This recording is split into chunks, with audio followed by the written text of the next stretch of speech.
queria agradecer ao Lucas. Lucas é nosso companheiro na argumentação, nos estudos de argumentação. Então, nós nos encontramos nos congressos de argumentação, nos congressos de retórica e também nos congressos de análise do discurso. Então, já tem um tempo que nós temos nos encontrado, né? E trocamos figurinhas. O interesse do Lucas, principalmente pelo Bakhtin, né? E principalmente pela polêmica no Bakhtin, que ele utilizou bastante o conceito na tese de doutorado dele, né? E então, a partir daí, nós nos conhecemos e agora eu fico muito agradecida e honrada com esse convite para participar desse momento, um momento agradável, com que eu já vi muitos amigos, muitos colegas, muitos estudantes, e tem esse ambiente, eu diria, esse ambiente baiano gostoso, que começou com a música da Gabi. Muito obrigada, viu? Eu acredito que começamos muito bem, né? E eu espero, como disse o Lucas, numa das mensagens que trocamos, que tenhamos momentos bacanas, né? E vamos lá, né? Vou começar. O título é Análise Dialógica do Discurso, alguns aspectos metodológicos. Parece muito teórico, né? Mas vai ter uma parte de análise bem interessante, que eu acho. Eu gosto muito de fazer análise. Bom, para refletir um pouco sobre esse momento em que todos sofremos com o distanciamento social, a pandemia sanitária e ainda o que tem sido visto como a pandemia política, isto é, para refletirmos sobre o contexto amplo e também esse contexto particular, gostaria de começar com um trecho de Bakhtin, de que gosto especialmente. Diz ele: a vida é dialógica por natureza. Viver significa participar do diálogo, interrogar, ouvir, responder, concordar. Nesse diálogo, o homem participa inteiro e com toda a vida, com os olhos, os lábios, as mãos, a alma, o espírito, todo o corpo, os atos. Aplica-se totalmente na palavra, e essa palavra entra no tecido dialógico da vida humana, no simpósio universal. Pensemos, nesse diálogo, o homem participa inteiro. Assim, ainda que virtualmente, estamos aqui nesse nosso diálogo, aplicando-nos totalmente na palavra, parte do simpósio universal.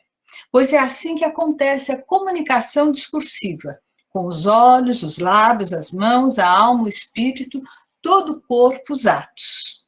Ainda que virtualmente, fazemos todos um esforço de empatia para que o eu de cada um de nós saia ativamente em direção ao outro para compreender, responder, avaliar. É esse o movimento que faço em direção ao auditório da Universidade Estadual de Feira de Santana, aos alunos de lá, né? E a outros que estão aqui me ouvindo. Nessa palestra, cujo objetivo final é a compreensão e possível aprofundamento do conhecimento relativo à obra de Mikhail Bakhtin e o Círculo, visando apresentar e exemplificar alguns aspectos metodológicos da análise dialógica do discurso. Por isso, aguardo as interações ao final da fala.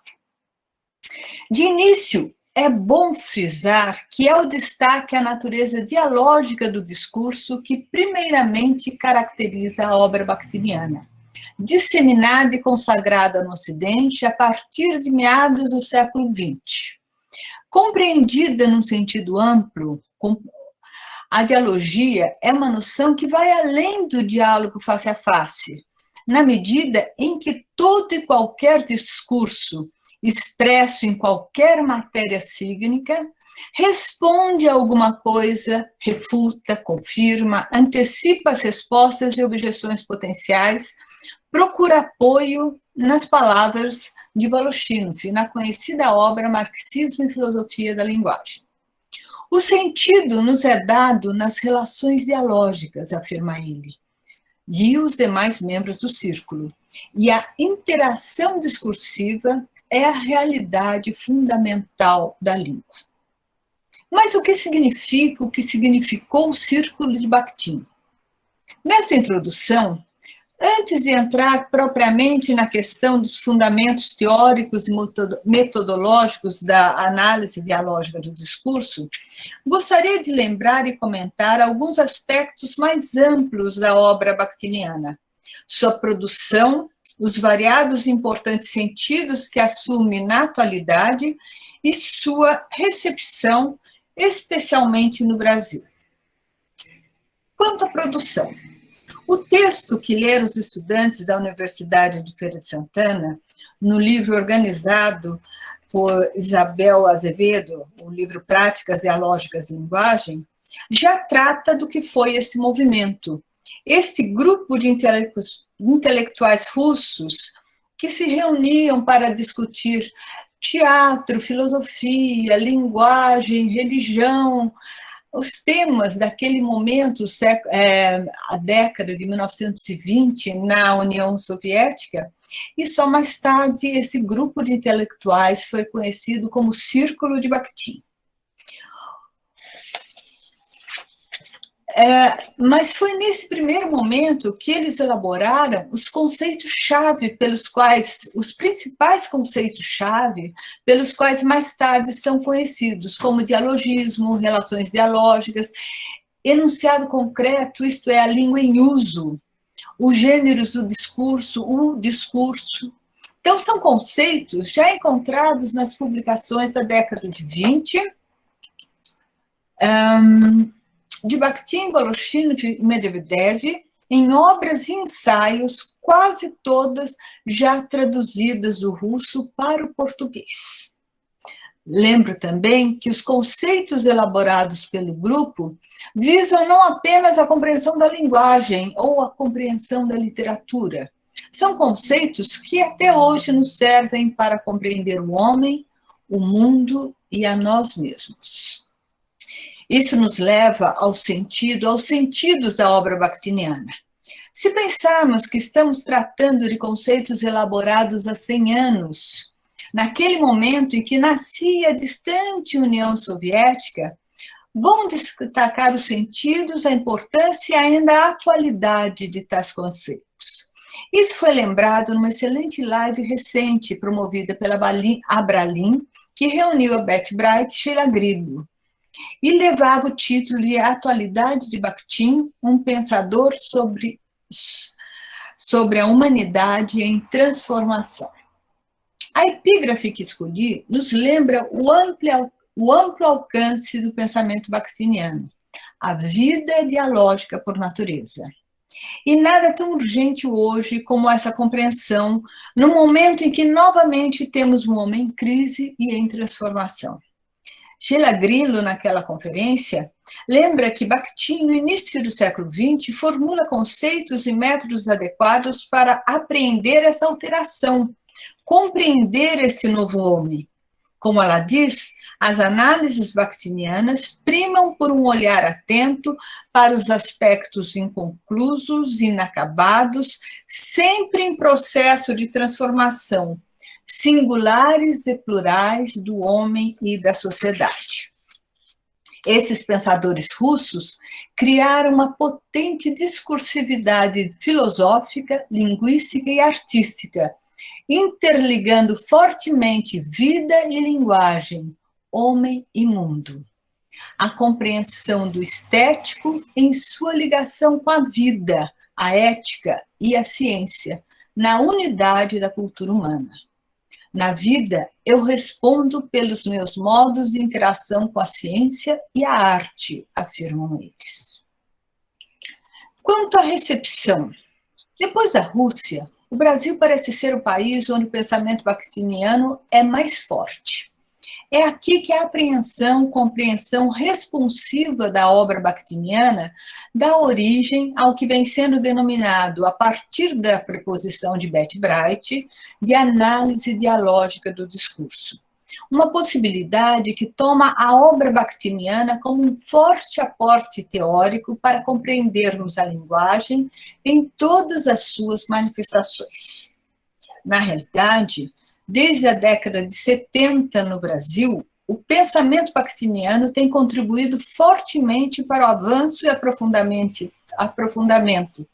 tanto da ciência brasileira da linguagem como das ciências humanas. Desse modo, as traduções e retraduções da obra de Mikhail Bakhtin e do Círculo gozam sempre de uma acolhida expressiva no meio acadêmico, demonstrando a importância que lhe é atribuída.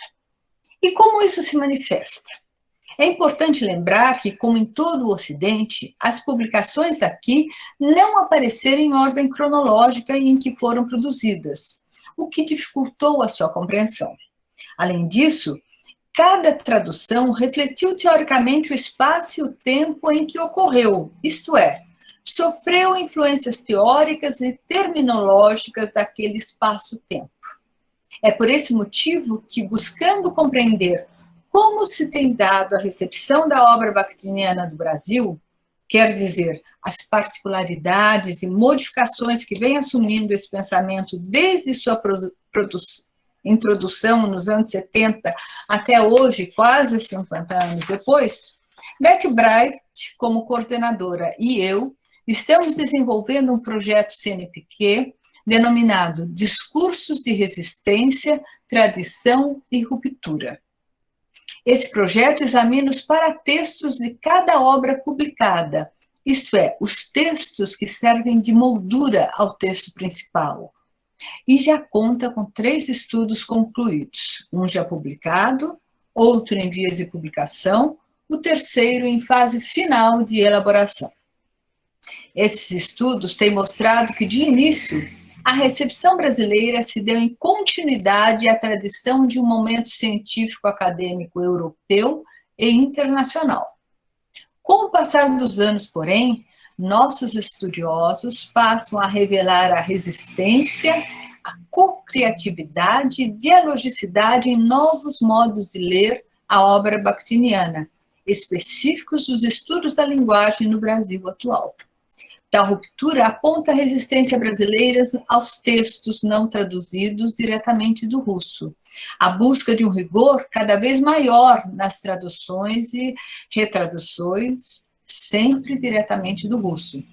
A exigência de conhecimento dos contextos de produção de cada um dos ensaios, a necessidade de estudiosos brasileiros apresentando, comentando, avaliando a obra original.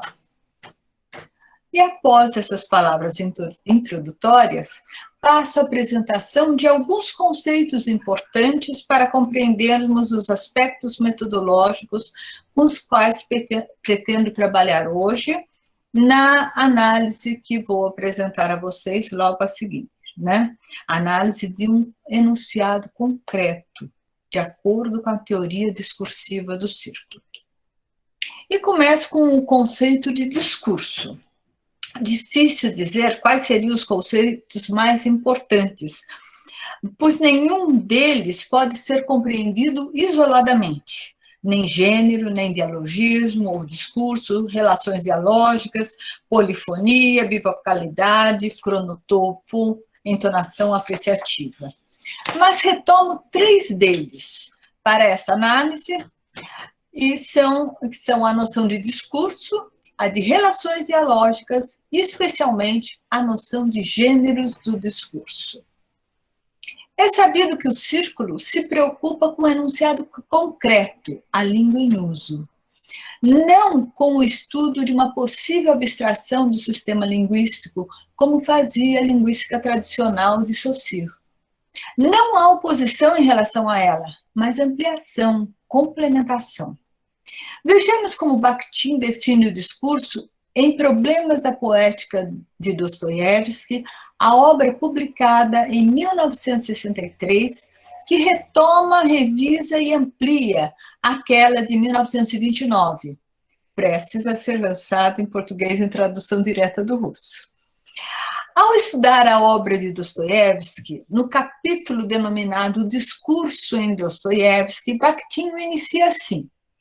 Intitulamos este capítulo O Discurso em Dostoiévski, porque temos em vista o discurso, ou seja, a língua em sua integridade concreta e viva, e não a língua como objeto específico da linguística, obtido por meio de uma abstração absolutamente legítima e necessária de alguns aspectos da vida concreta do discurso.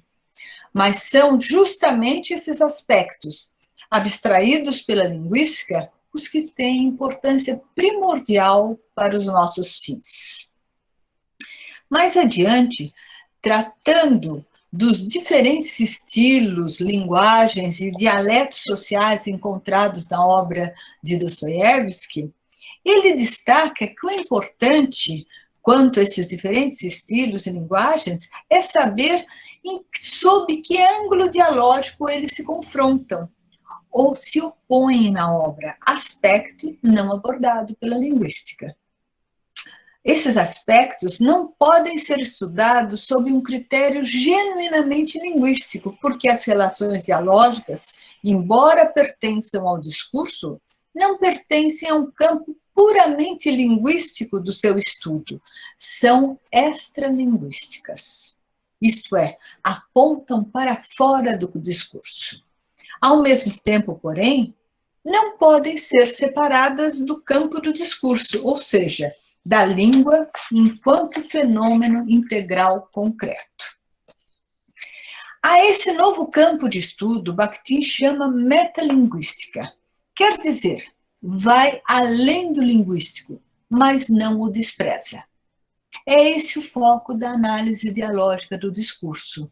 É assim que seus estudiosos compreendem os enunciados concretos sobre os quais se debruçam para analisá-los e compreendê-los, para sua leitura.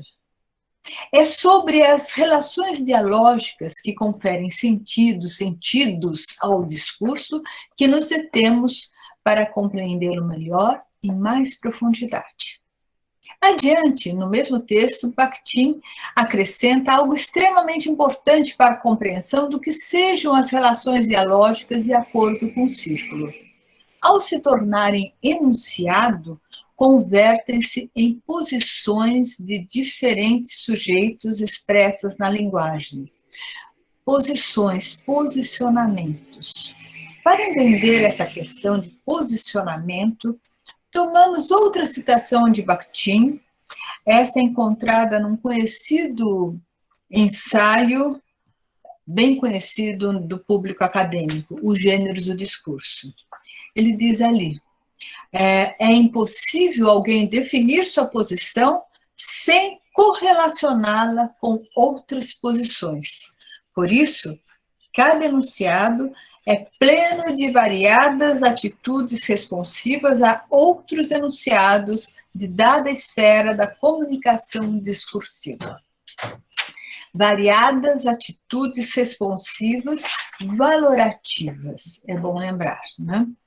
E passo ao terceiro conceito importante para a análise que vou apresentar, o conceito de gêneros do discurso.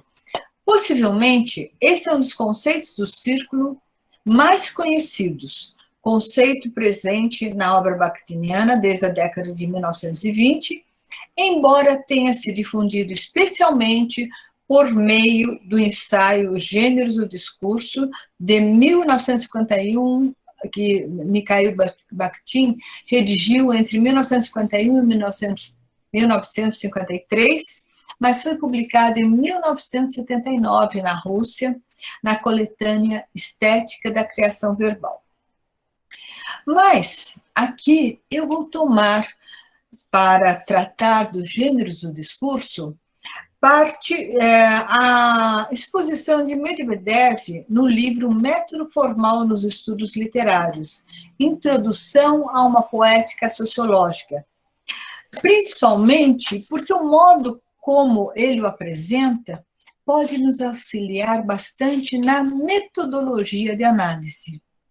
Ele retoma aspectos da noção de gênero abordados por Voloshinov e Bakhtin, como cada gênero é capaz de dominar somente determinados aspectos da realidade.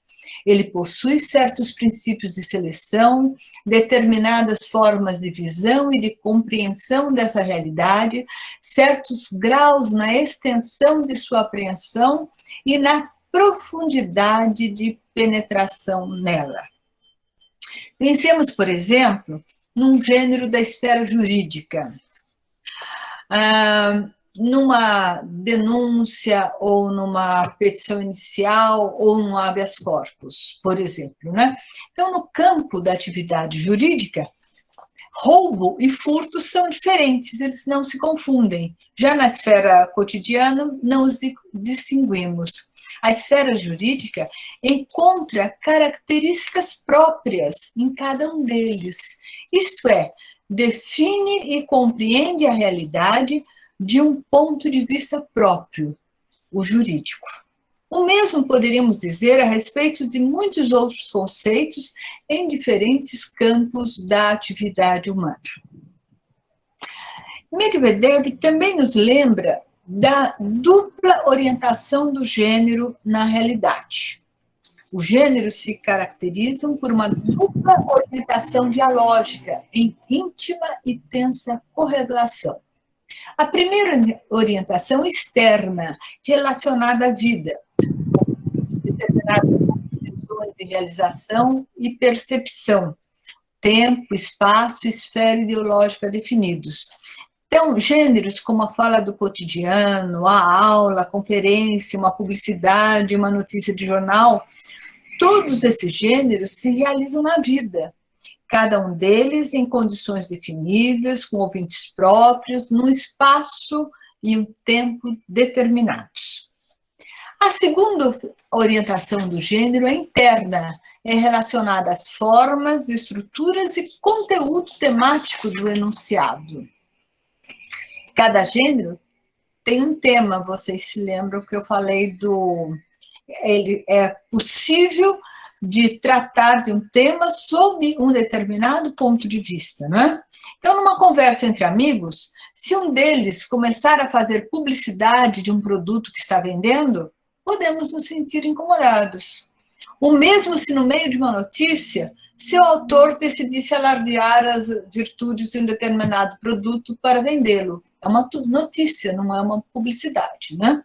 Há conteúdo próprio a cada gênero, assim como formas e estruturas que convêm a ele. O conteúdo desta palestra, por exemplo, dificilmente se encaixaria num churrasco entre amigos. A noção de gênero, tal como exposta por Medvedev, vai nos auxiliar na metodologia de análise, como eu disse. Porém, sobre essa metodologia, poderíamos dizer que a leitura das próprias obras do Círculo nos permite perceber como analisam os objetos sobre os quais se detém, mas mais das vezes a literatura, mesmo que eles não explicitem tal metodologia. Se tomarmos qualquer uma de suas obras, vamos perceber que esses autores sempre iniciam as análises por meio de um diálogo mais amplo com o contexto, geralmente comentando, criticando, aceitando parcialmente ou não o que já foi dito sobre aquele objeto, para, a partir daí, chegar às questões particulares sobre as quais vão se estender. No entanto, há um trecho de Marxismo e Filosofia da Linguagem, no capítulo sobre a interação discursiva, em que Voloshinov apresenta muito claramente uma metodologia de análise. Diz ele, a língua vive e se forma historicamente justo aqui, na comunicação discursiva concreta, e não no sistema abstrato das formas da língua, nem no psiquismo individual dos falantes. Disso decorre que a ordem metodologicamente fundamentada para o estudo da língua deve ser o seguinte: formas e tipos de interação discursiva em sua relação com as condições concretas, o contexto mais amplo em que mais amplo em que elas se dão, né? E também o contexto mais próximo, são as condições concretas, né? Formas dos enunciados ou discursos verbais singulares em relação estreita com a interação da qual são parte, isto é, os gêneros dos discursos verbais determinados pela interação discursiva na vida e na criação ideológica. E, partindo disso, revisão das formas da língua em sua concepção linguística habitual. Então, chegamos à análise, né? Escolhi um enunciado verbo visual, que dialoga muito claramente com o enunciado que analisei no artigo que os estudantes de Feira de Santana devem ter lido, uma publicidade da Benetton. Então, naquele artigo, eu analisei a publicidade da Benetton. Agora estou propondo a análise da segunda imagem. Vamos considerar os enunciados concretos como discursos que apontam para o objeto a que se referem, para o contexto e também para o discurso do outro. Lembremos, o diálogo é premissa da interação discursiva e é proposto pelo analista, pelo leitor, pelo destinatário, o professor, quando for o caso. Será ele que vai ajudar os alunos a ver quais diálogos podem ser propostos na observação e compreensão do enunciado em estudo. À primeira vista, olhando as duas imagens, a primeira alvo daquele artigo, observamos, sobretudo, um diálogo de concordância entre elas, em termos de conteúdo temático. Ambas apresentam um posicionamento favorável à igualdade social entre negros e brancos. Certo é que na primeira publicidade da Benetton, o discurso bivocal dá lugar a uma segunda voz, discordante. Essa igualdade e essa união estão polemizadas. O diálogo polêmico se mostra exatamente na forma como ambas as crianças estão caracterizadas. A branca como um anjo, a negra um demônio, o bem e o mal. O discurso bivocal surge inevitavelmente sob as condições da comunicação dialógica. E nesse primeiro caso, o discurso do outro, isto é, o discurso do preconceito e da discriminação, influencia de fora para dentro o objeto, texto e imagem, numa polêmica velada que se concretiza na imagem das crianças. Ainda assim, um abraço, não muito espontâneo, é verdade, o abraço das crianças e a assinatura da marca United Colors of Benetton, as cores unidas, enfatizam a união como ponto de vista da autoria. Vamos agora à segunda imagem. Se há uma relação dialógica de concordância entre elas, na medida em que ambas aderem a uma posição de igualdade social entre negros e brancos, que outras relações dialógicas podemos entrever na segunda imagem? Lembremos que Bakhtin, no mesmo capítulo do discurso de Dostoiévski, avisa que as relações dialógicas podem ocorrer entre fenômenos expressos em qualquer matéria cíclica, textos e imagens e outras imagens, né? E a grande questão, porém, ao observarmos as imagens, é que para analisá-las é preciso compreender a que gênero pertencem. A primeira, da qual não vou mais tratar, é uma publicidade, cuja finalidade é conceder uma identidade ética positiva a uma grife e, por meio dessa identidade, vender seus produtos. A segunda é uma imagem encontrada na esfera jornalística. Foi publicada no jornal português Expresso em 6 de junho de 2020, muito recentemente, né? É outra esfera de atividade humana, é outro gênero. É na sua análise que vamos nos deter agora. A mídia, ou A esfera do jornalismo constitui-se do conjunto de organismos especializados que têm a finalidade de informar o cidadão, destinatário dos veículos de comunicação. Mas, ao mesmo tempo, numa economia de tipo liberal, define-se também por uma lógica comercial de empresa, uma lógica de mercado.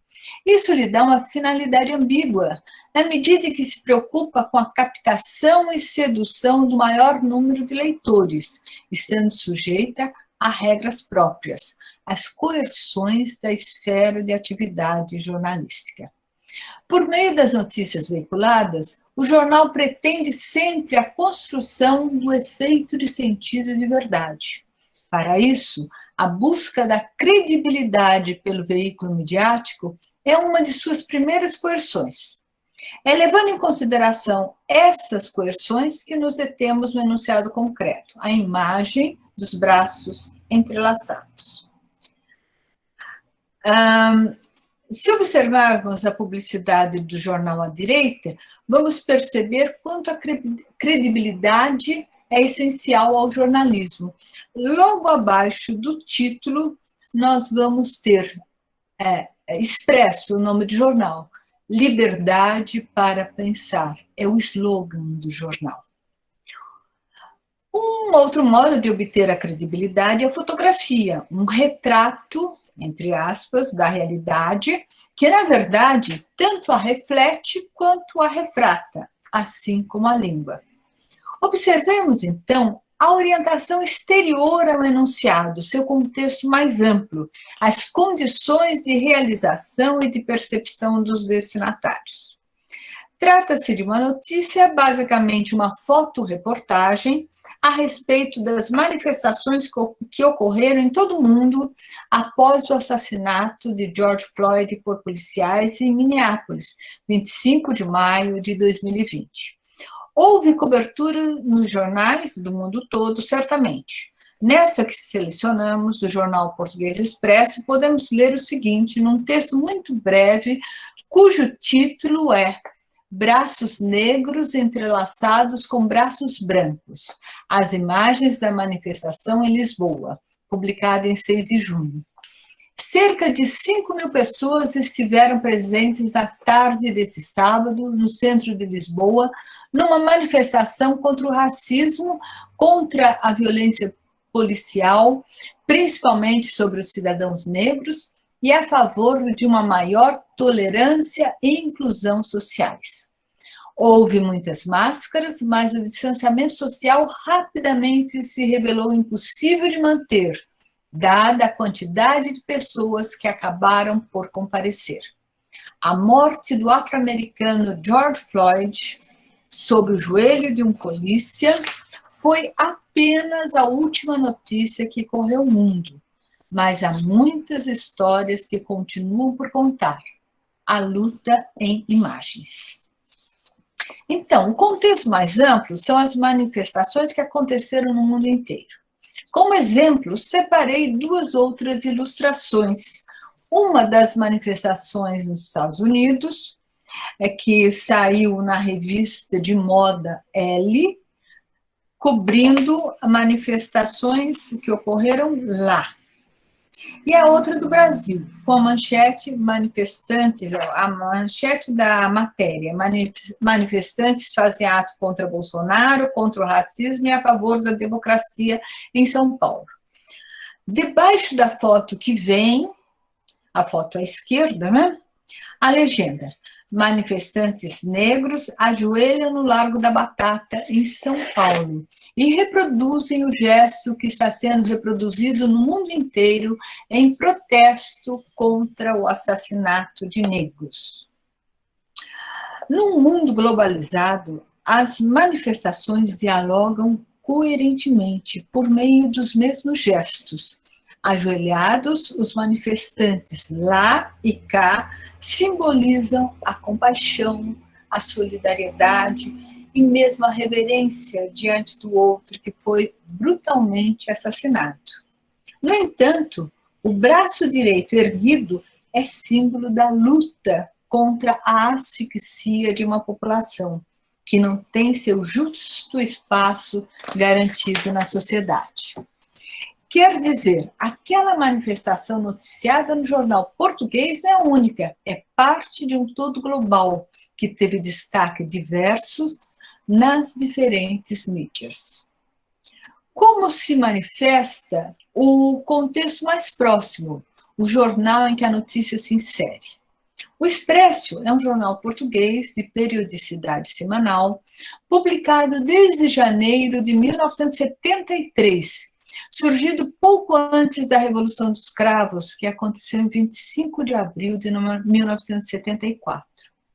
Isto é um jornal que surge num momento em que Portugal está se encaminhando para a democracia, após quase 30 anos de regime ditatorial.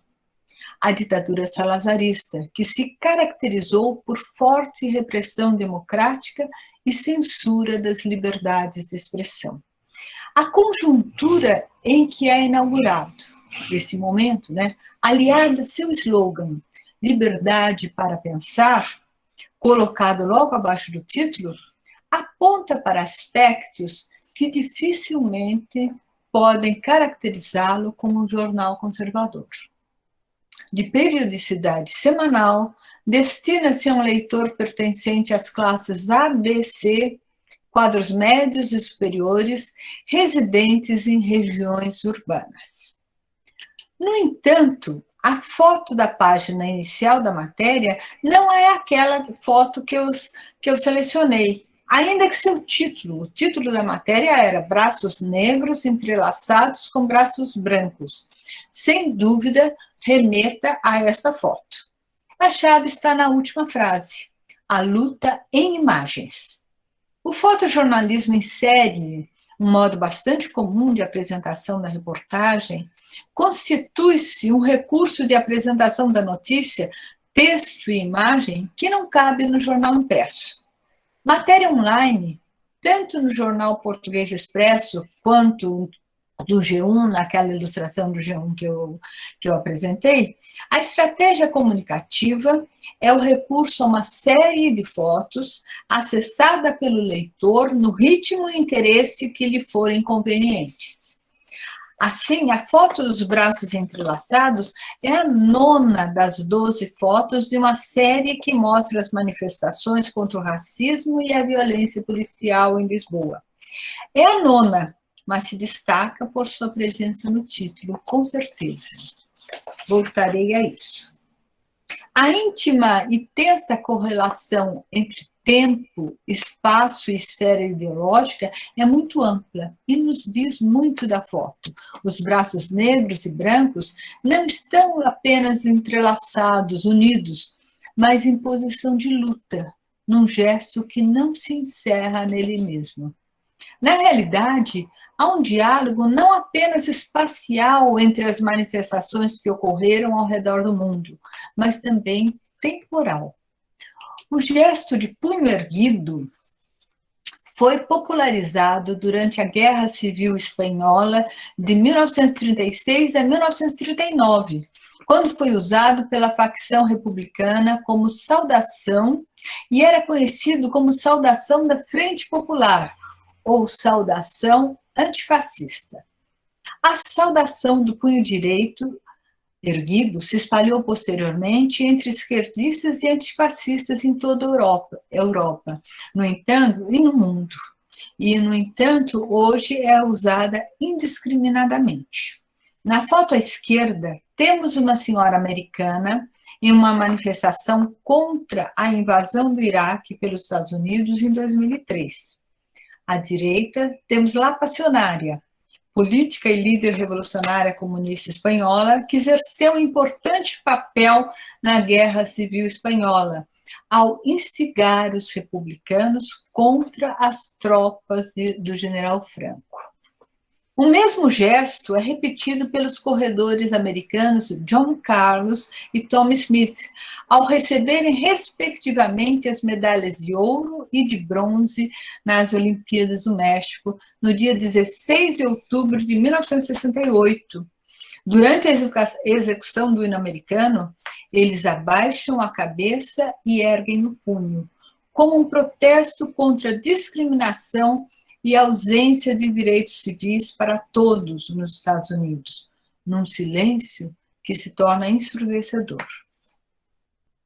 A partir do conhecimento desses diálogos, o gesto da foto ganha novos sentidos e torna-se mais rico, pois os braços que se entrelaçam dão um sentido de união e coerência à já longa luta em favor da igualdade social. O eco das lutas sociais passadas contra a exclusão social e a favor da igualdade entre todos os cidadãos, a favor da paz e contra a violência, é ouvido e repetido por meio dos gestos de luta. É mais uma luta a ser travada, mas também é continuidade de outras já travadas e que ainda precisam ser vencidas. A orientação interna do enunciado se relaciona tensamente com a externa. É importante notar como, tal como numa performance dramática, os personagens da foto se harmonizam e se destacam pelas cores que vestem. O negro se veste de negro, camisa e boné. O branco de cores claras. O fundo mostra uma parte das 5.000 pessoas noticiadas no texto, multidão que pode ser conferida na foto de capa da notícia e também em várias outras das 12 fotos. Ética e estética se juntam ao mostrar os azulejos azuis dos sobrados da rua Lisboeta. Observamos também que o texto é breve, texto e imagens competindo igualmente pela atenção do leitor. Nas palavras de Voloshenov, a situação integra o enunciado como uma parte necessária de sua composição semântica, do seu sentido, né? E a apreciação se faz a partir das condições reais da vida, que geram o caráter partilhado das avaliações. O fato de os falantes pertencerem à mesma família, profissão, classe ou outro grupo social e, por fim, à mesma época. Nas fotos, temos mais do que o fato de pertencerem a uma mesma classe ou a um mesmo grupo social. E, por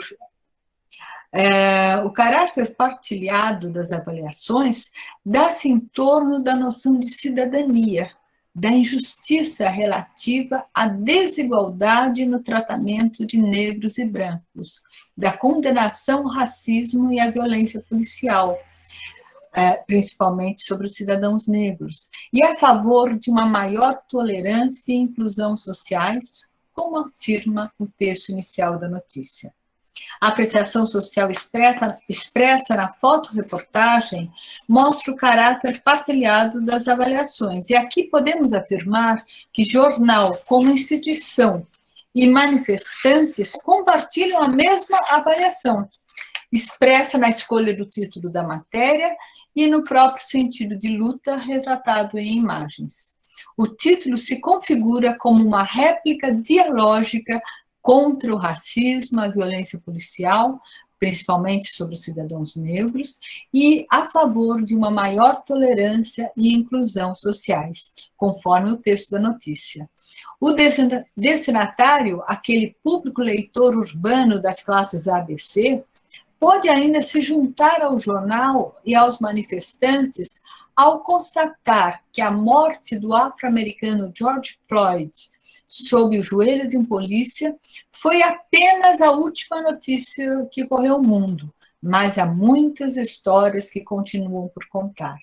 Nesta frase, na primeira oração, destaca-se o apenas, que introduz a informação de que a morte de George Floyd é apenas a última notícia que correu o mundo, seguida coerentemente da frase que se inicia com o operador argumentativo mas, cujo conteúdo prevalece.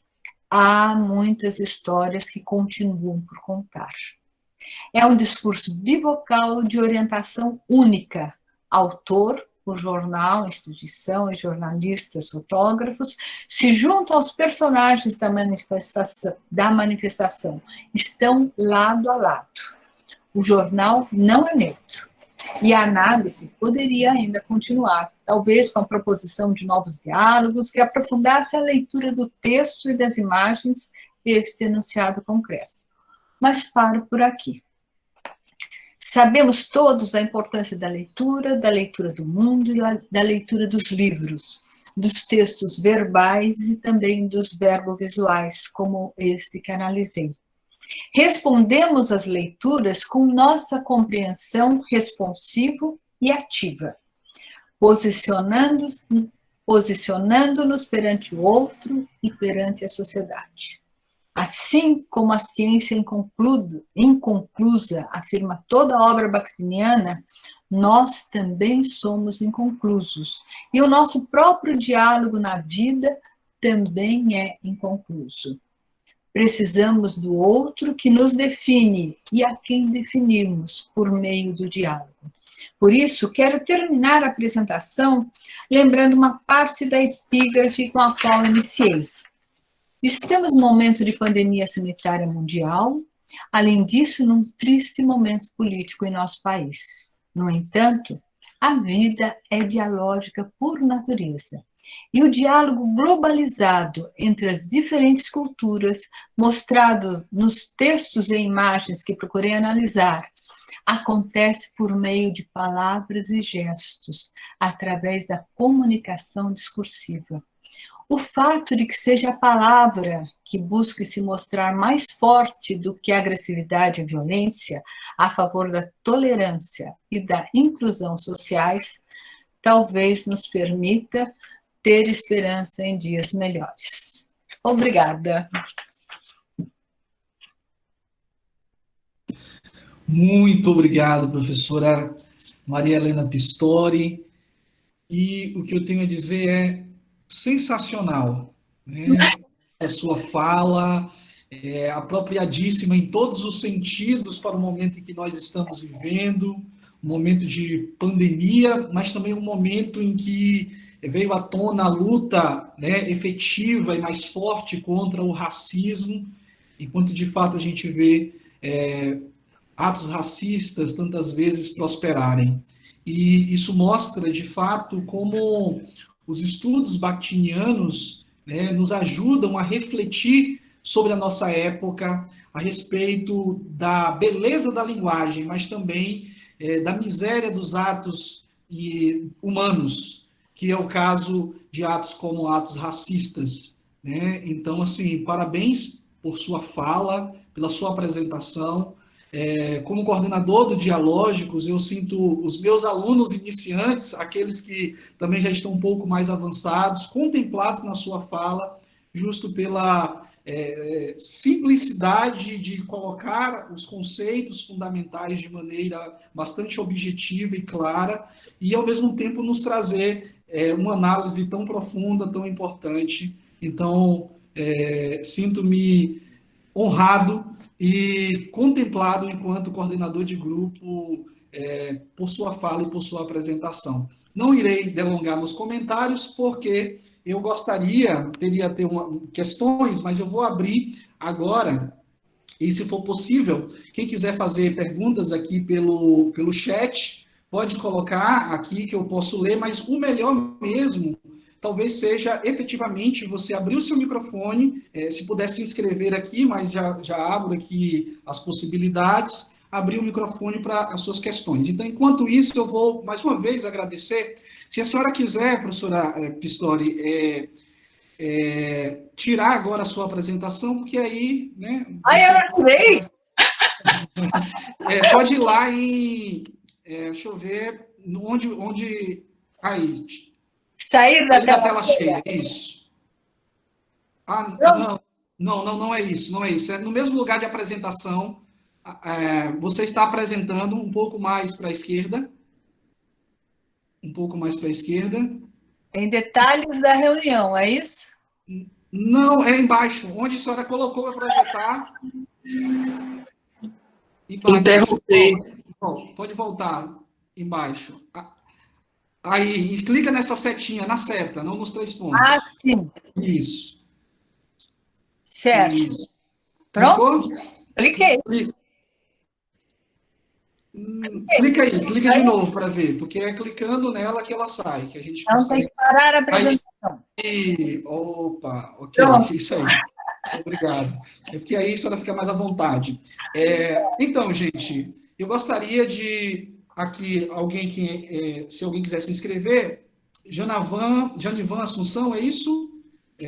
Vai falar, não sei, alguém falou aqui, mas de todo modo, eu dizer que o livro é esse, né? Práticas dialógicas de linguagem, e o capítulo é Bakhtin, o círculo e os gêneros do discurso. Como nós estamos iniciando o grupo, por isso que nós convidamos a Pistori e começamos com esse livro, porque faz mais ou menos esse caminho que ela fez mesmo, de síntese e objetivamente. E lembrar aqui, antes das perguntas, de agradecer ao PPGEL, que é o Programa de Pós-Graduação em Estudos Linguísticos. Nós temos alunos aqui de mestrado e doutorado do nosso programa, da UFS, agradecer pela parceria de sempre em nossos eventos. Vamos lá agora à pergunta.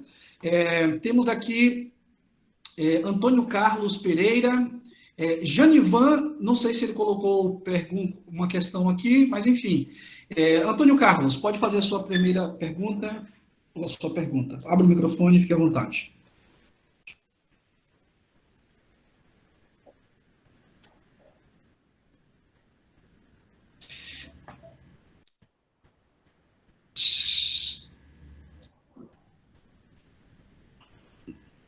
Seu microfone não está indo, não está saindo som, Antônio Pereira. O meu está? Está. Vamos, de Lilian está. Antônio, ajeita seu microfone e já já você volta. Sempre posso falar? Pode falar, pode falar. Bom, em primeiro lugar, eu queria cumprimentar a professora Maria Helena, grande amiga, muito grande amiga, pela sua palavra, pela sua apresentação magnífica, que eu gostei muito, um assunto contemporâneo, um assunto que nos remete à falta da dignidade, do respeito ao ser humano. E eu queria colocar para a professora Maria Helena, se nos estudos dela, se nas observações que ela faz, a gente não poderia introduzir esse conhecimento já logo nas primeiras séries do ensino fundamental. O que ela pensa a respeito disso? Porque eu, como professora que fui, sou aposentada, sempre penso na carência do nosso conhecimento dessa linguagem oculta, vamos dizer assim, né, subliminar, que nós enxergamos. Se ela acha, ou se ela já pensou, se ela já leu alguma coisa a respeito dessa inclusão nas primeiras séries do ensino fundamental. Obrigada. Bem, Lilian, obrigada pela pergunta, pela presença, muito gostoso dialogarmos novamente. A Lilian fez faculdade junto comigo. Outro dia, faz um... Outro dia. Então, eu não tenho muita certeza de quando deveria ser introduzida essa questão do diálogo, como que perceber, para que se percebesse que a linguagem é dialógica, não é? Mas eu acredito que, independente de questões teóricas, terminológicas, eu acho que sempre se pode dialogar com a criança, assim, no nível em que ela está, procurando mostrar a ela, procurando fazer com que ela perceba que há mais ali do que aquilo que está mostrado, né? Mesmo num texto.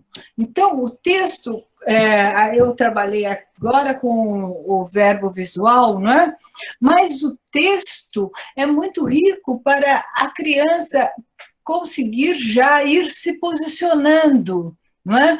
Então, ela precisa entender o texto, mas ela precisa dialogar com o texto. É muito mais do que responder às questões de espaço, tempo, personagens, né? Mas é dialogar, ver as posições e ver a sua posição perante um texto e ir se construindo como sujeito, assim, ao longo da escola, não é? Eu acredito que seja isso. Sim. Muito obrigada, professora Maria Helena, gostei muito da resposta. Eu também penso assim, que a gente já tem que procurar conscientizar, né, desde cedo na educação. Muito obrigada, professora, muito obrigada a todos. Obrigado. Outra pessoa, Antônio Carlos, é isso? Lucas. Sim. Isso. Está me ouvindo, Lucas? Estou ouvindo. Pode perguntar. Boa tarde a todos e a todas. Obrigado pela oportunidade, Lucas. Antes de começar a fazer minha pergunta, falar sobre o discurso é muito importante, mas ainda mais tempo que nós estamos passando, onde o discurso está mais valorizado de forma negativa do que afirmativa. Desculpa meu modo de pensar, mas é o seguinte, professora, nós sabemos que o discurso hoje está sendo uma ferramenta fundamental na questão da ideologia, tanto por parte negativa como positiva. Eu quero saber qual é o posicionamento da senhora em termos esse mecanismo de ferramenta de discurso para o lado negativo e positivo na sociedade brasileira. Obrigado pela atenção. Obrigada, Antônio Carlos. Obrigada pela pergunta. Pergunta, assim, um pouco difícil, né? Mas é o seguinte, é sempre importante... Eu falei sobre o jornal e o slogan do jornal, Liberdade para Pensar. Né? Eu acredito nisso. Acho que o importante é que você vá construindo um posicionamento ao longo de sua vida e que esteja aberto ao diálogo. E que não pare de estudar, de ler. Há pessoas que vão pensar diferente de nós, com certeza. E o importante é que que sempre saiba como justificar, que a gente saiba como dialogar com essas pessoas. Se vai haver mudança, não vai haver mudança, eu não sei. Quer dizer, geralmente é difícil, né? Em alguns casos, em muitos casos é muito difícil, mas o importante é realmente o diálogo, certo? É não deixar de dialogar e expressar e ter um posicionamento consciente, bem justificado. Acho que isso é o que eu penso, Antônio Carlos. Respondi? Mais ou menos, né? Professora, muito obrigado pela resposta. Muito obrigado. Sim. Ok, vamos lá, mais perguntas? Quem mais vai fazer pergunta para a professora Pistori? Aproveitar um momento tão especial, né?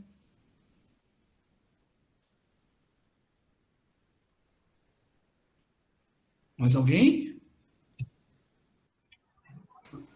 Eu queria agradecer a presença da Cecília Goulart também, que eu não havia visto de início, né? A Lineide, que você falou, que você apresentou no início, ela foi orientadora do doutorado, a Beth do pós-doutorado, né? Então, é gostoso ter aqui as minhas mestras, as minhas colegas, e estar com os estudantes, né? Posso dizer alguma coisa? Pode sim.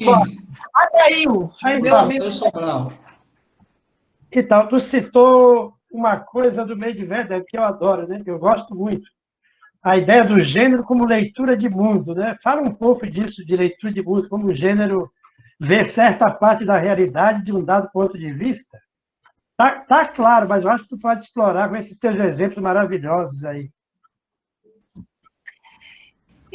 Então, Adail, é importante, né? Cada gênero é capaz de expressar alguns dados da realidade, não o todo da realidade.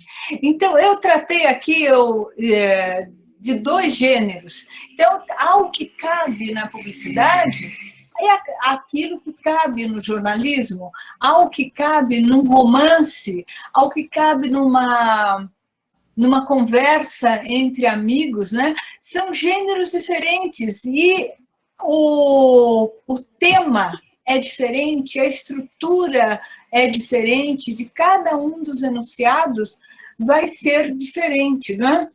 Então, se você pensar no campo de atividade jornalística, não é? Então, temos a notícia, temos o editorial, temos a manchete, temos a própria publicidade do jornalismo, né? Então, cada um deles tem as suas próprias coerções, e inclusive a própria terminologia, né? E eu acho que eu quis realmente começar daquela publicidade para mostrar justamente a diferença de um gênero para outro. O que cabe num gênero não cabe no outro. E, principalmente, é importante conhecer o gênero e ter uma ideia geral do gênero, né? Para ler o enunciado, para compreender o enunciado, né? Você quer falar mais um pouquinho sobre isso, Adail?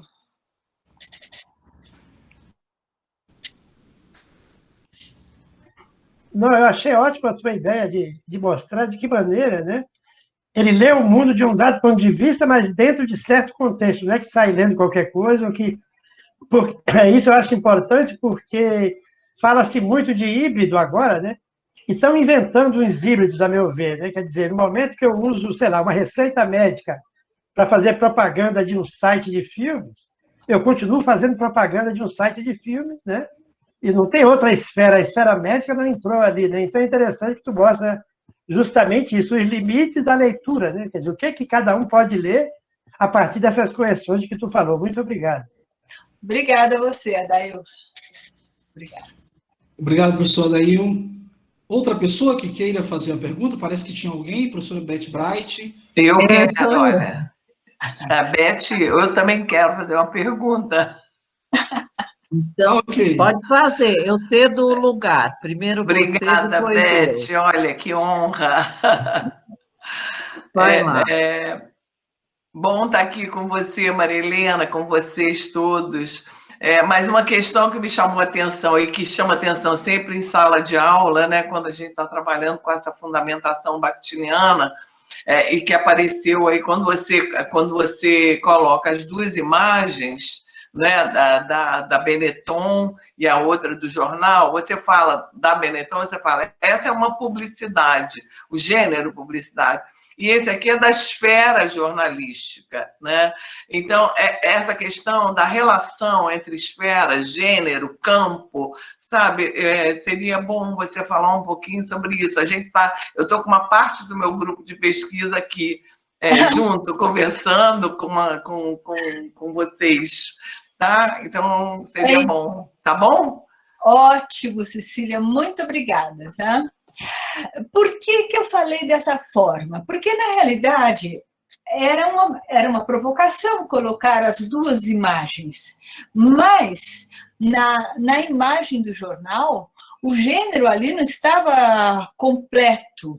Ali o enunciado concreto é aquele que eu mostrei adiante, inclusive com a série de fotos que eu não mostrei. Mas se você pensar no enunciado concreto, você tem de pensar no jornal, na parte do texto que eu li e na série de fotos. Aquela foto primeira, ela fazia parte do enunciado concreto, mas para analisá-la, você precisa ver o enunciado como um todo.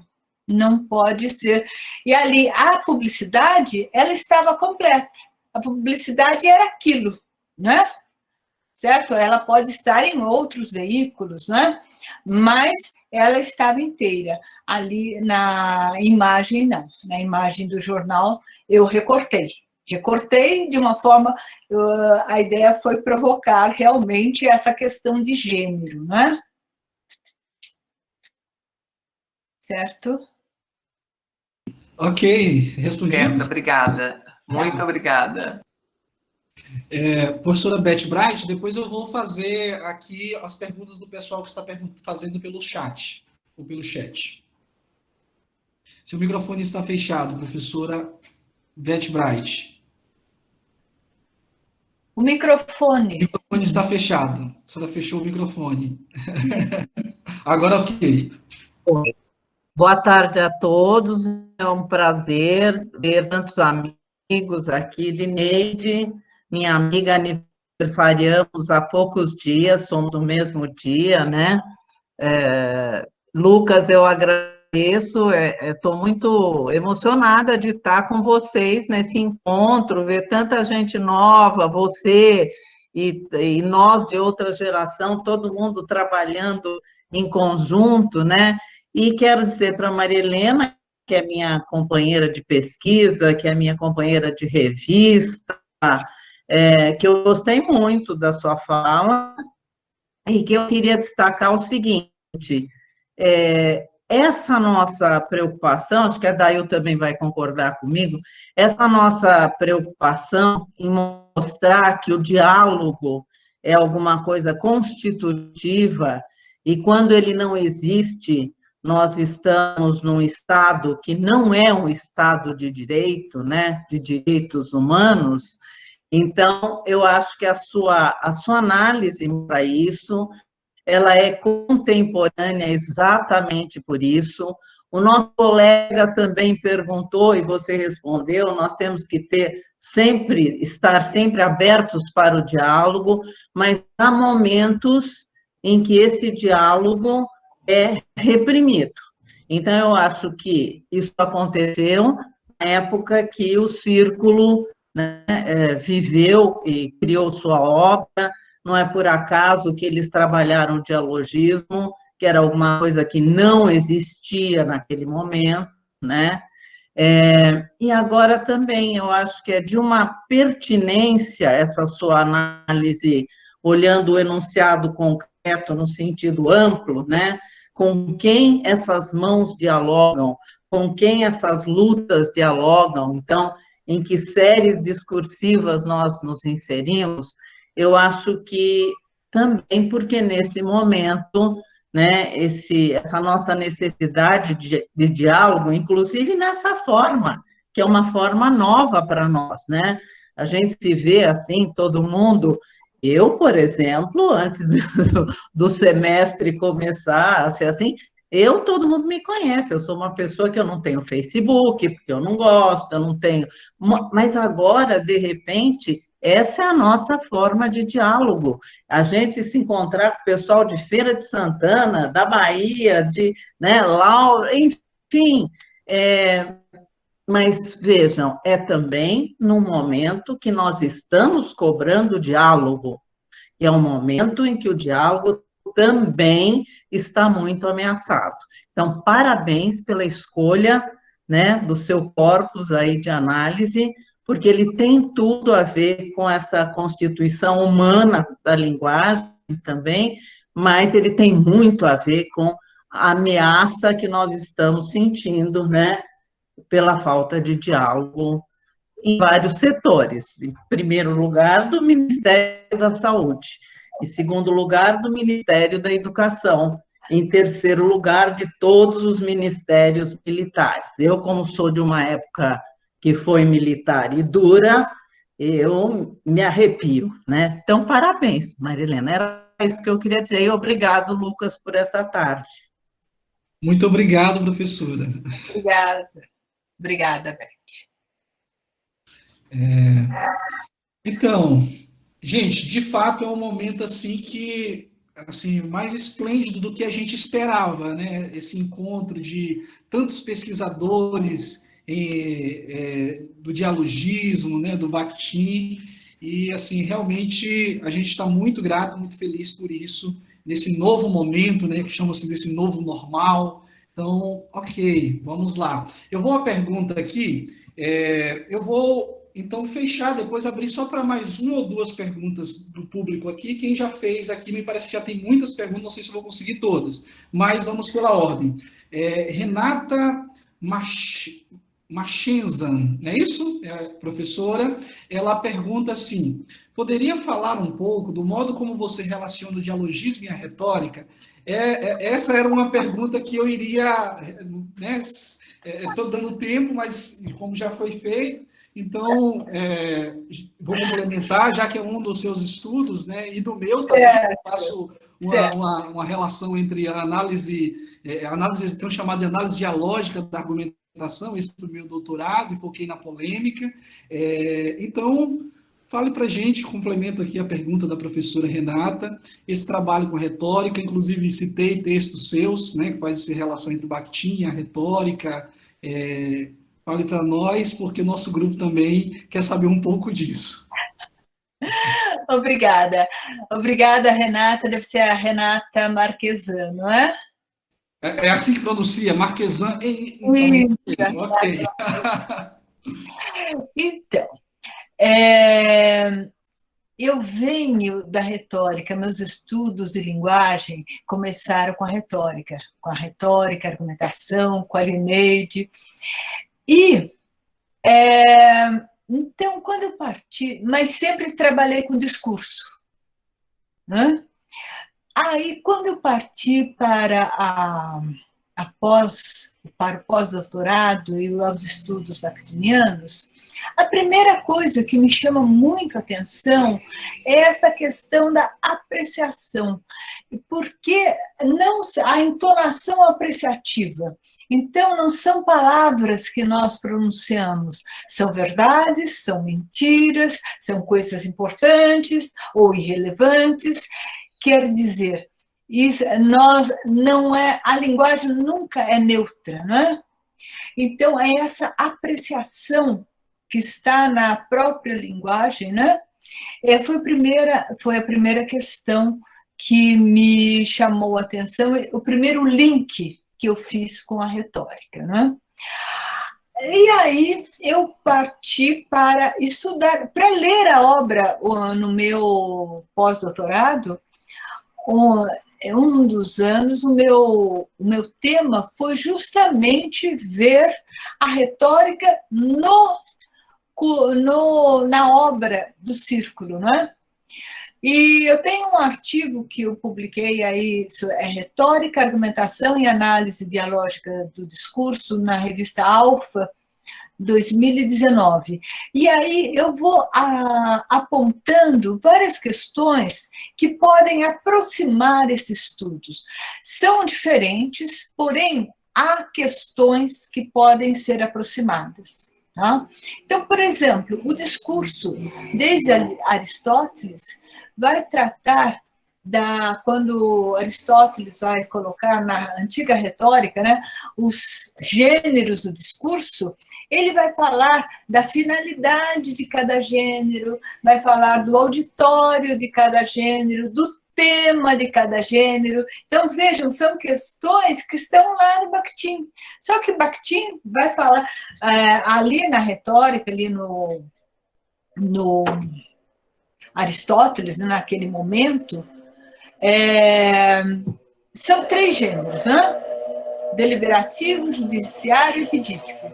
Agora, o Bakhtin, daí, ao longo dos séculos, né, a literatura utilizou muito essa questão dos gêneros, mas o círculo, os membros do círculo, né, eles vão ter uma nova leitura sobre o gênero, e não é só na literatura, é no cotidiano. Há muitos gêneros e nós não aprendemos palavras, nós aprendemos a falar num determinado gênero. Né? Então, você pode ser proficiente num gênero e não em outro. Por exemplo, numa conversa de salão, né? Às vezes um intelectual que fala muito bem em público público, etc., chega numa festa, numa conversa de salão, ele se retrai, porque ele não é proficiente naquele gênero, né? Então, o círculo amplia esta questão do gênero, e esse é um ponto em que há eu poderia dizer, há uma continuidade, uma nova interpretação, um acréscimo àquilo que havia na retórica. Quando eu falo das apreciações, aqui na retórica estamos sempre fazendo juízo, não é? A retórica, o discurso retórico está tratando de avaliações, né? O que é bom, o que é o mal, o que é o belo, o que é o feio, o justo, o injusto, né? Então, esse é um momento que é na realidade, o primeiro momento em que eu fiz esse link. Mas um outro poderia ser feito através da noção de gênero. E nesse artigo tem alguns outros também, e um que eu publiquei na revista Rhetor, Mikhail Bakhtin e Retórica, um diálogo produtivo, possível e produtivo. Quer dizer, também faz essa ligação entre a retórica e o Bakhtin. Então, é alguma coisa que eu tenho estudado e que, na realidade, a retórica é minha primeira paixão. E o Bakhtin e a teoria do círculo compete muito. Ficam assim, as duas, mas elas se complementam. Em termos de paixão, elas estão assim, competindo, mas estão sempre muito presentes aqui, no modo como eu vejo a realidade, os enunciados e tudo mais. Mas Bakhtin partiu também da retórica, né? Também leu e trabalhou com retórica. Ah, sim, isso. Bakhtin, se você vê muitas menções à retórica em Bakhtin, e muitas menções pejorativas, muitas vezes pejorativas, né? Por quê? E aí eu vejo que Bakhtin, a retórica é muito estruturada, não é? E Bakhtin vai trabalhar com a linguagem, vai se interessar por momentos da linguagem que não são que produzem textos menos estruturados, né? Então, Rabelais, então, são momentos em que ele acaba negando a retórica. Ele aceita parte, né? Ele diz, a retórica poderia nos ajudar, né? Mas a retórica, ele vê a retórica muito estruturada, eu diria assim. Acho que quadrada, talvez, eu não sei.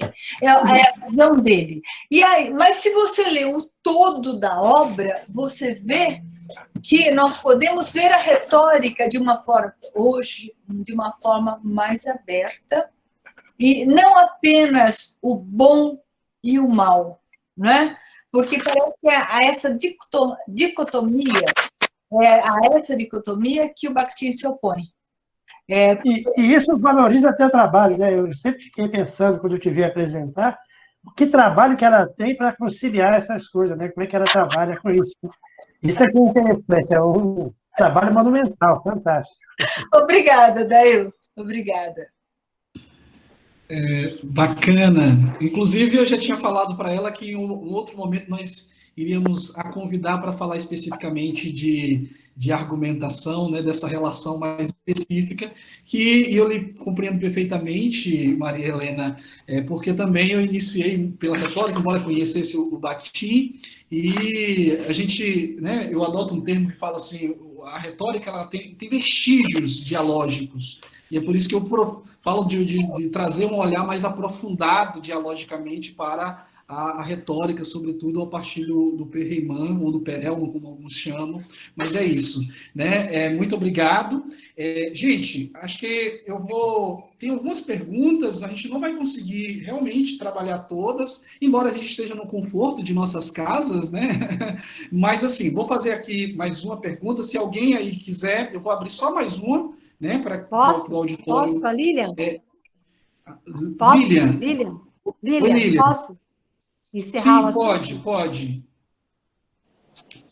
Eu só queria colocar para a professora Maria Helena que ela colocou 2 fotos, né? A foto da propaganda Benetton, das 2 crianças abraçadas, e o abraço dos adultos naquele jornal cotidiano de Portugal. A minha colocação, ela enfatizou muito a posição do braço. Ela enfatizou colocando aquela senhora da Espanha com o mesmo gesto. E isso remeteu a gente para tantos gestos, inclusive que nós fizemos na nossa vida, na trajetória da nossa vida, quando a gente queria colocar alguma questão. A minha proposta para a professora Maria Helena é a seguinte: na retórica, o que o gesto, o que a visão, o que o visual entra como elemento da retórica? Obrigada, Lilian, mais uma vez. Entra sim, porque a retórica, quando você constrói o discurso retórico, não é? Então, Barthes dizia assim que construir o discurso é como você coloca as palavras numa máquina, segue aquelas regras, aí tem o resultado, é o discurso. Parece que é assim. Não é exatamente assim, né? Mas a retórica são várias operações. Então, tem a inventio, que é a descoberta das provas, a dispositio, que você organiza essas provas, a elocutio, que você organiza e feita o discurso, dá um acabamento ao discurso. E agora essas 2 últimas, né? A axio, aí você trata o discurso como um ator. Tá? Então, a retórica, na antiguidade, era oral, predominantemente oral, né? Ou praticamente só oral, e você precisava decorar o discurso, saber, não é o decorar assim palavra por palavra, né? Mas você precisava saber falar o discurso, decor, e os gestos todos, havia muitos gestos codificados. Então, era o gesto, era o visual todo. Então, Cícero fala de como você deve mexer com a túnica para seduzir o auditório. Então, é muito complexo essa questão. É isso que o Bakhtin está falando nessa epígrafe. Você fala com o corpo inteiro.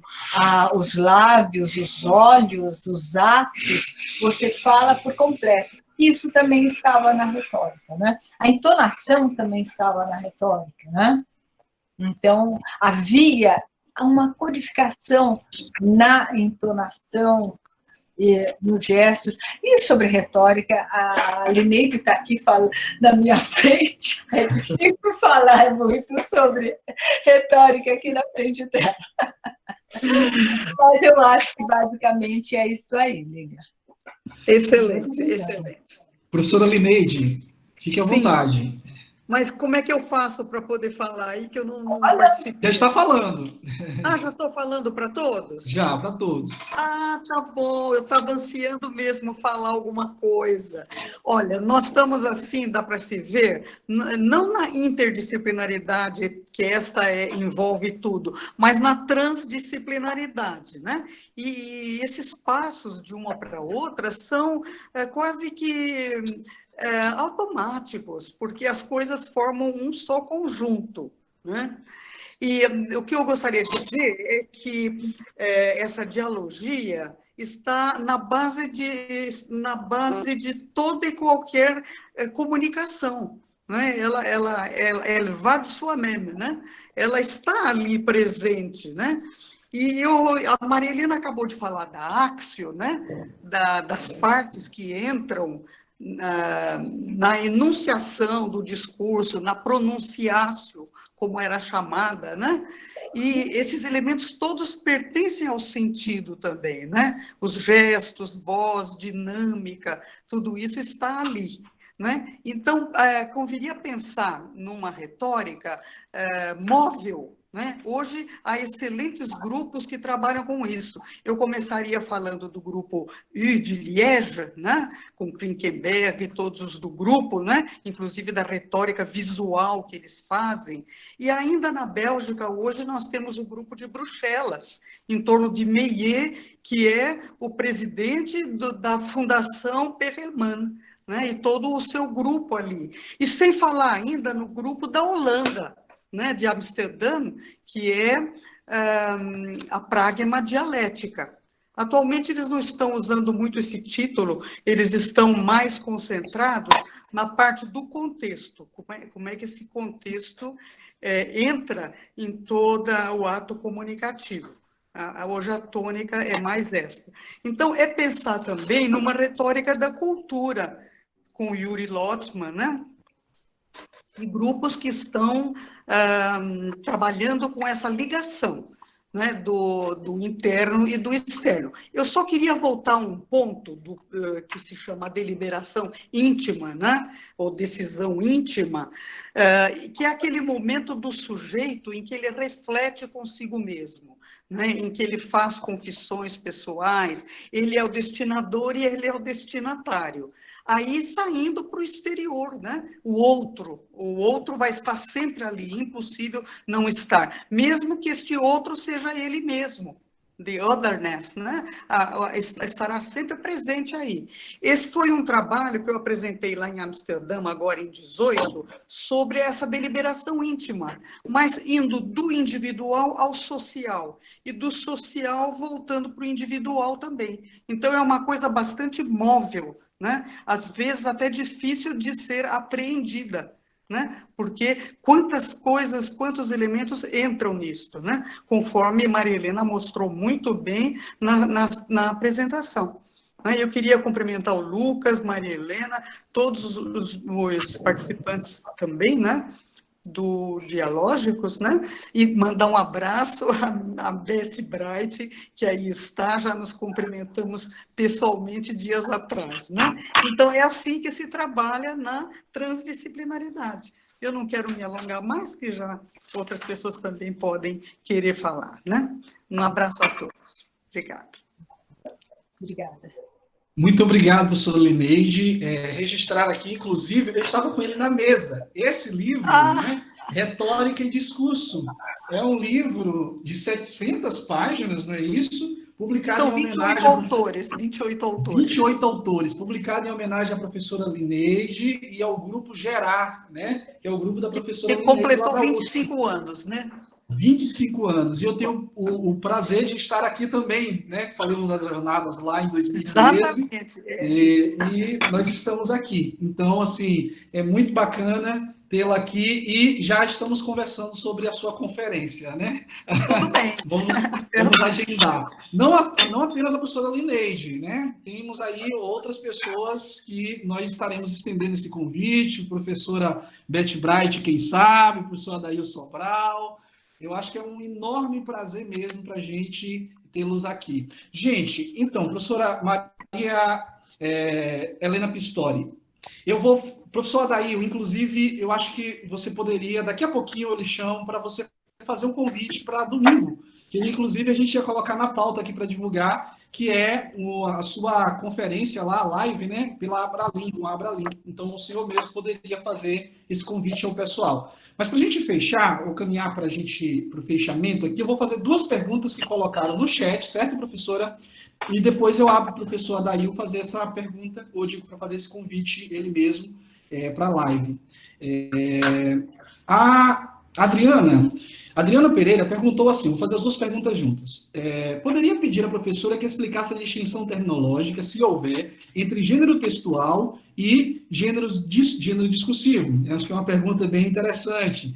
E a professora, Zuleika, eu não sei pronunciar o sobrenome, é Mikhailvik, acho que é alguma coisa assim, quem souber me ajude. Ela diz o seguinte: em que medida é possível estabelecer uma análise dialógica para compreender as políticas linguísticas e ideologias linguísticas acerca da língua? Gente, eu não vou conseguir muita coisa aqui para baixo, certo? Perguntas. Então, acho que é isso aí. São essas duas as perguntas. Se a professora puder responder. Olha, eu vou responder a primeira, não vou me deter muito nisso, não. A questão é a seguinte, quando você trabalha a partir da teoria do círculo, você vai trabalhar com o enunciado concreto, com o discurso, você vai trabalhar com gêneros do discurso, né? Na obra bakhtiniana, não há essa noção de gênero de texto, mas é sempre discurso. Por quê? Porque o texto, como se tratado como enunciado concreto, né, ele vai remeter ao extraverbal também. Ele é um discurso. Então, eu diria apenas o seguinte, que para a teoria bakhtiniana, nós trabalhamos com gêneros do discurso, sempre. A questão das línguas indígenas, eu achei que é uma pergunta ampla, né? Em primeiro lugar, é claro que há possibilidade, né? Agora, vocês lembram que a ordem metodológica, o contexto mais amplo, a interação com um contexto mais amplo e concreto, né? O contexto mais próximo, o gênero e as formas da língua propriamente.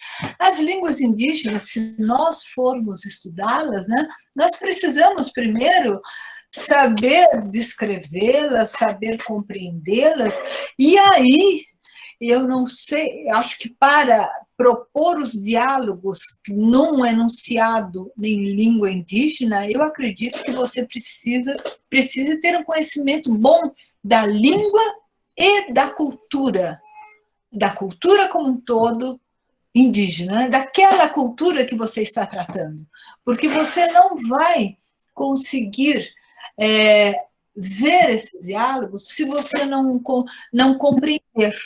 Né? Então, você precisa compreender muito bem, em primeiro lugar. E isso, se pensarmos aí como uma língua estrangeira, não é a nossa língua, né? Então, em primeiro lugar, são as formas da língua no seu trato habitual, né? Trato linguístico habitual. Aí, se tendo segurança nessa questão, então, você pode fazer as análises com texto mais amplo, mais próximo, gênero e tudo mais. Ok, muito obrigado, professora. Eu vou, então, o professor Dail estar aí? Eu vou agradecer... Sim, para a gente só fechar, então pode fazer o convite e já a gente fecha com a professora Maria Helena Pistori. Então, nós fomos agraciados, né? Obrigado pela oportunidade. Nós fomos agraciados, nós do grupo de estudos bakhtinianos, né? Ivete Bright, Sheila, Renata, Pedro, Fátima, Maria Helena e todos, com várias oportunidades de falar, né? A Beth e a Sheila fizeram uma agora, recentemente, né? Inauguraram o mês para nós, no dia 1º, né? Que nos criou grande responsabilidade. E agora, no dia 19, às 19 horas, na Abralinha ao vivo, nós vamos falar de um ponto de vista prático, né? Trabalhar um pouco, falar sobre ética, sobre a situação presente, mas também ver a questão do contexto filosófico de Bakhtin. Só alguns aspectos, porque não dá tempo de tratar, mas pelo menos nós vamos tentar levantar questões para ficarem circulando por aí, né? Resposta, eu acho que a gente não tem muita, mas provocações nós temos bastante. Adair, Ok, professor. Adair, Sim. a apresentação vai ser junto com a Renata Marquesan, não é? Então, esse eu estou falando, nós somos nós três, é o Pedro Francelino Ah, sim, e Pedro também. Pedro Francelino que vai ser moderador, mas moderador que fala, ele não é moderador só, moderador que fala coisas e tal, né? Depois a Renata vai falar do trabalho do Brasil fazendo, como vai ser. Depois eu vou falar um pouco da questão ética, algo da fenomenologia e do materialismo dialético, não é verdade? Muito bom. Ok, eu estarei lá assistindo. Estaremos. A professora Beth Braz está confirmando ali também. Ok. Oi, não sei se você está me vendo. Eu queria só dar uma palavrinha, ô Lucas. Lucas, Só um momentinho. Ah, ok. Sim, tá Fátima bom? Almeida. Eu estou aqui muito feliz de estar participando e vendo aqui uma parte do grupo de estudos bactinianos. A queridíssima Maria Helena, parabéns, viu, pela bela conferência, palestra que fez. E também estou vendo o professor Daí, a professora Beth Bright, quem é o pessoal do nosso grupo, que a gente tem muito apreço. São os nossos autores vivos, que a gente diz, né, de carne e osso. É bom a gente estar sempre junto, mas a minha alegria maior Espero que por longo tempo. olha, Estou falando do vivo. né? Olha, então, eu fiquei muito feliz de ouvir assim, Maria Helena, de participar aqui com vocês e dizer assim, da alegria de bater vir para o Nordeste, mais uma vez, que nós já temos um grupo aqui no Nordeste, temos vários grupos, e agora também esse outro formato, fiquei muito feliz de ter também, de estar sabendo que vocês também estão nessa linha, né, trabalhando com Bakhtin, e Bakhtin é essa paixão de todos, né, então, muito bem, fiquei feliz também, Maria Helena, dizer, olha, trabalho com a retórica, mas trabalho também com esse outro, com discursos, era sempre fazendo pontes, e é sobre pontos que a gente quer, nesse período tão, né, crítico mesmo para todos, que a gente precisa dar, pelo menos tem essa tecnologia para nos aproximar de longe, e aí é sempre agradecer, né, e é sempre importante nós estarmos fazendo esses diálogos, né, o diálogo é sempre importante agora, principalmente nesse momento. Então, quero dizer, e parabéns, eu abri para parabenizar a querida Maria Helena, né, e dizer a vocês também, Lucas, desse grupo, nós estamos muito agradecidos dessa expansão, de esses estudos bactinianos estarem, né, chegando mais ao interior. Não vai estar chegando mais ao interior. Eu sou de João Pessoa, viu? Eu sou Fátima Almeida, sou do programa de pós-graduação da Universidade Federal da Paraíba, viu? Nós temos também um grupo, uma linha de pesquisa em estudos, né, bactinianos. Inclusive, nós vamos falar também, quarta-feira, vamos falar exclusivamente sobre isso no programa. O programa fez um evento assim, especial para todas as linhas participarem, né, e a nossa linha vai falar quarta-feira. Então, a gente ouve Pedro, Renatinha e Adail, e quarta-feira a gente tem também mas não fica muito aberto, né, porque é uma coisa mais do programa, eles querem fazer, não abrem um público maior, né, mas a gente também está sempre levando esse estudo. E muito interessante, parabéns a todos, viu, os organizadores, e a Maria Helena que falou, e um abraço grande, Beth, Adail, todos, Renatinha, todos do grupo que veio aí, né? Viu? Parabéns, Lucas. Obrigado, professora Fátima. Gente, estamos no final. Professora Maria Helena, muito obrigado. Eu gostaria de, assim, a gente vai disponibilizar, professora, essa gravação por e-mail. Todos aqui que solicitaram, eu vou deixar mais uma vez o meu e-mail aqui, lnsilva2@ufs.br, mas eu mando aqui. Vocês me peçam essa gravação que eu vou enviar para todos que me pediram, porque eu preciso autorizar e-mail por e-mail. Mas eu vou fazer uma proposta, depois eu converso com a professora. A gente tem um canal, eu tenho um canal no YouTube de discurso, que é Discursividade. e nós estamos pensando em disponibilizar essa palestra, se for o caso, eu vou conversar com a professora Maria Helena depois, lá no YouTube, mas a gente pode avisar melhor isso nas redes sociais, inclusive no nosso Instagram, @dialógicos, quem tiver Instagram, vá lá, que a gente vai estar sempre atualizando, e se vocês tiverem eventos, mande para o nosso Instagram também, que nós ajudaremos a divulgar os eventos aí.